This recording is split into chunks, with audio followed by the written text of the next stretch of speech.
And as they set up for landing, you'll see they have a traffic pattern, just like an aircraft does, using a downwind pattern, then a 90-degree turn, then watching the banners on the earth. They will turn directly into the wind for an on-target, hopefully zero airspeed, tiptoe landing. There is a photo opportunity. There shouldn't be a professional or amateur photographer in the audience that isn't flicking that blue Dayton, Ohio sky with a great... Everybody! Wave to Rob. He's on your side of the cockpit area. And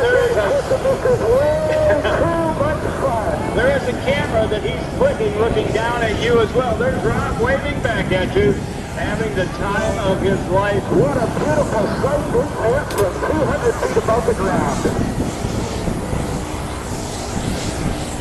As I look down here, Daddy, I'm seeing some of the newest airplanes.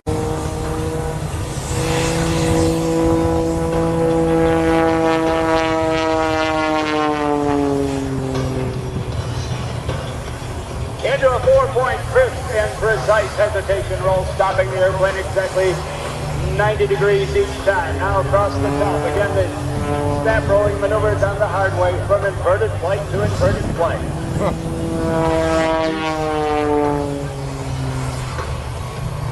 Pulling to the vertical at a 6 times the force of gravity pull.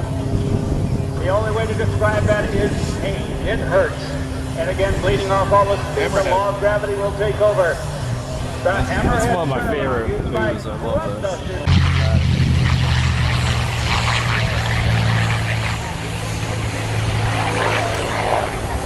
Cadillac of the skies, or what they call the P-51. You can close your eyes and know that that was a P-51. Anyway, as Rob was saying, the Allison engine built in the United States of America on this airframe did not do the airframe and the wing justice. And it wasn't until they teamed up.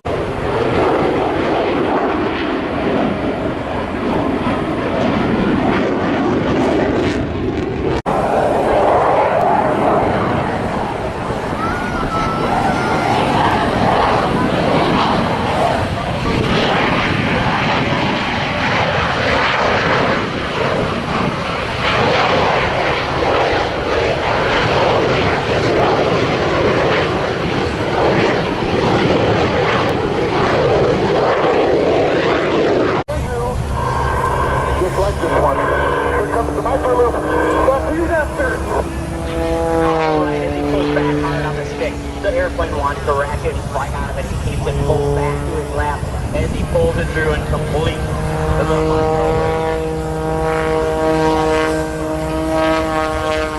now with one G, which we're all under 1 G, it's our body weight. Let's say Greg weighs 200 pounds and he pulls 10 G. It means he weighs over 2,000 pounds. But for the negative G, you have to raise the hard pull. That's Greg to the vertical. Now, Greg's been flying for over 35 years. He's a former test pilot and has logged over 8,000 hours in 100 different types of aircraft. He developed his flight routine with the help of his very first instructor, Mr. John Chambers, who still coaches him. In 1999, Greg placed second in the world freestyle sports flying. He fighting in style and original maneuvers.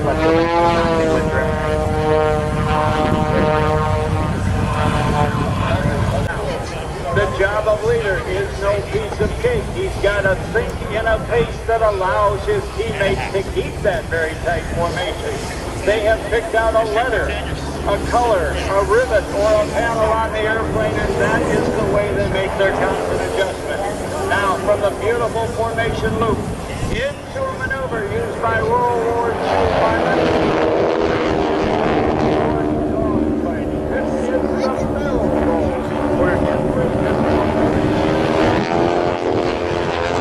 Which come as a result of Sean's more than 21,000 hours of combined fixed wing and rotary wing flight time. Stopping that rotation and now rolling in the opposite direction, converting altitude back into airspeed. That Airshow brings it skyward in the spiraling tower. Once he reaches the top, a maneuver performed by no other aircraft in the world today other than the Oracle Challenger 3.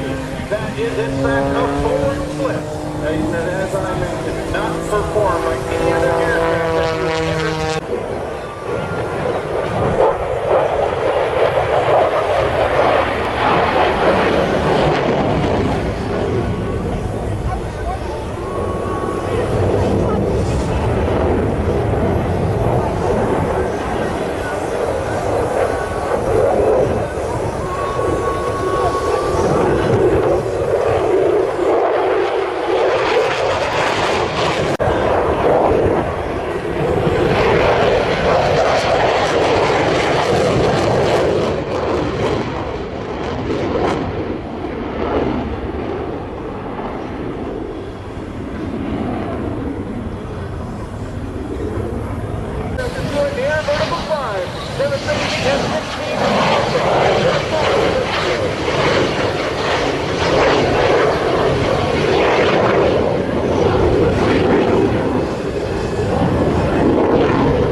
Everybody loves explosions and fire explosions. Okay, now, the 1949 release is called 12 here. As the music comes in, a guy from the band Little Texas, Dwayne O'Brien, came to us at an air show outside Nashville, Tennessee, and said, I wrote a song about these warbirds, and this is the one that he wrote.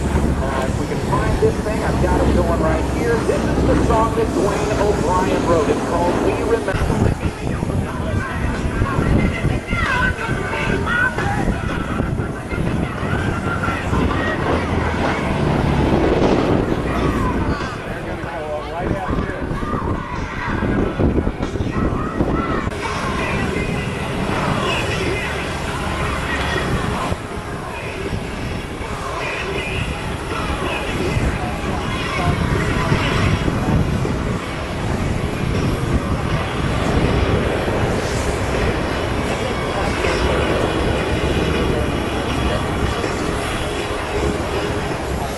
Ladies and gentlemen, with the stars and stripes flying proudly above the cockpit, the Blue Angel C-130